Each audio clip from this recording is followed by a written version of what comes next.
We're having a blast with the Superblast 2 by Asics. Welcome back to the channel. I am Cody with the Shoe In With Cody, and today we got ourselves a good one. We're talking about the Asics Superblast 2. I've had this shoe for a little while now, and I've been racking the miles into the shoe, and I got a lot to say. In this video, I'm going to cover over the good, the bad, and the verdict. Should you buy this shoe? Yeah, this shoe right here. Now, before I dive into the review, I have a favor to ask. Hit the like button and smash the subscribe button. You know you want to. It costs you absolutely nothing, but it helps the channel. Now sit back, relax, and let's talk about the Asics Superblast 2. Because I'm a positive guy, I'm going to talk about the positives first. And there's a lot to say about this shoe. Again, I've been racking the miles up. I just started marathon training, and I've been using this shoe a lot. And the number one thing I'm going to talk about is this foam. Look at it. 45 millimeters in the heel. That is a ton of foam. And it's a good foam too. I think we're looking at the Flight Foam Turbo Plus.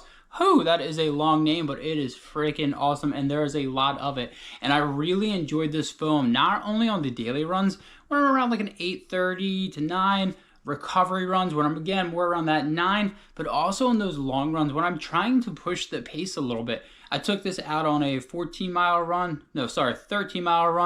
and it just felt fantastic underfoot. I was hovering around that 8, and I felt like I could pick the pace up. The foam they are using is just so nice. And the one thing I love about this makeup, this super trainer, is there's no plate at all. So it's just all the foam you're getting there.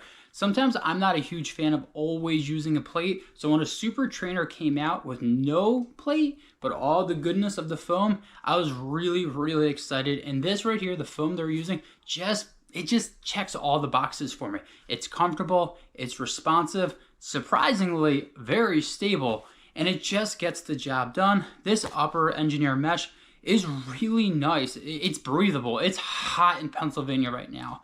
Again, I'll probably hear from people from the South. Well, it's not as hot as here, but it's still really hot, and my foot is breathing. I was not getting any hot spots. I had no blisters at all, and again, my foot is able to breathe, and that's a huge plus to me. When I'm able to take a shoe that's comfortable, great lockdown, and I'm not getting any of those discomforts, those blisters, those hot spots, just feeling like my foot is sweating too much. Again, great lockdown. I really like the tongue they're using. It is a gusseted tongue. It's padded where you want to be, and it has ventilation where you want it as well. Again, there's nothing really too crazy about the tongue, but I liked it. I laced the shoe up, and I kind of forgot that it was on. It just gets the job done. As one of the super trainers, which is super trainers, a category that's kind of blowing up a little bit, this is definitely finding its way at the top in my personal opinion. And I've tried a lot of them. This one is it's just different.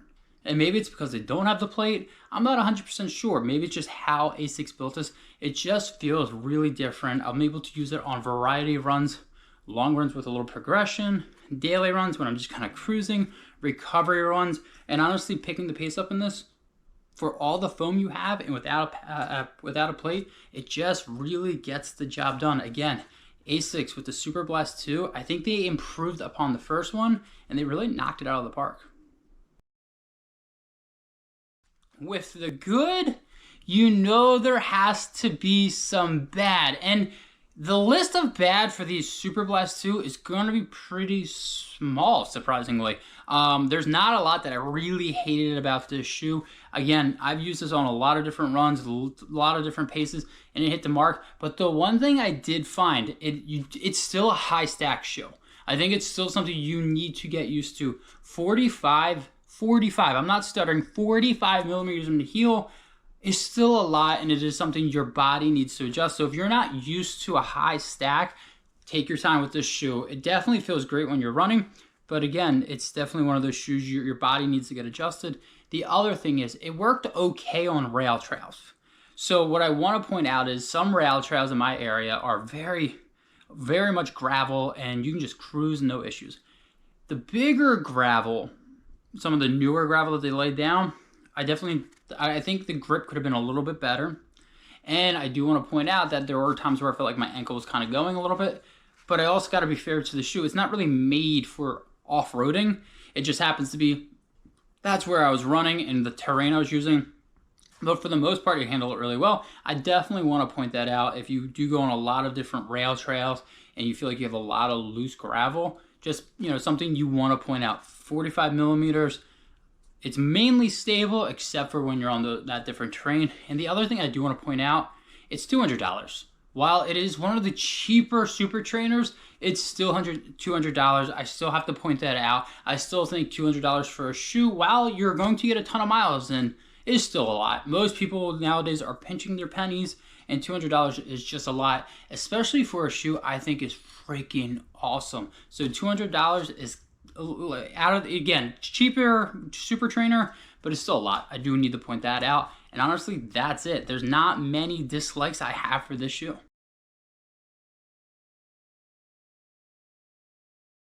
So you've heard the good and you've heard the bad. Now you want to know, should you buy this shoe? You probably are already sensing it. And if you watch my 1-minute shoe review, you probably already know this is an absolute buy. While I don't love that it's $200, it is still a shoe that I think you're going to be able to rack the miles up and just feel comfortable doing it. I also think it's a shoe that if you'd buy a race day shoe, this can do everything else for you. So again, $200 is a lot, but it does answer the bell for a lot of different categories. The foam they're using is just really nice. It is one of the best implementations of this foam for a super trainer that I've had in a long time, and I love that it does not have a plate in it. I'm not anti-plate, but I just don't always love a plate in the shoes that I rock. So again, there's a lot to love. The foam, the upper, the ride, the different categories you can buy. So right here, the Asics Superblast 2 is an absolute stud of a shoe and an absolute buy. And I'm not gonna lie, this could be my favorite shoe of 2024. So there you have it. You heard my good, the bad, and the verdict on this shoe. Now I wanna hear from you. Let me know, have you tried this shoe? Do you love the shoe? Do you hate this shoe? Drop a comment down below. And if you haven't tried this shoe, what's holding you back? What could I answer for you to get this shoe on your feet? Thanks again for checking out this review. And before you leave, make sure you hit the like button, smash the subscribe button, and until next time, I'll see you all out on the run.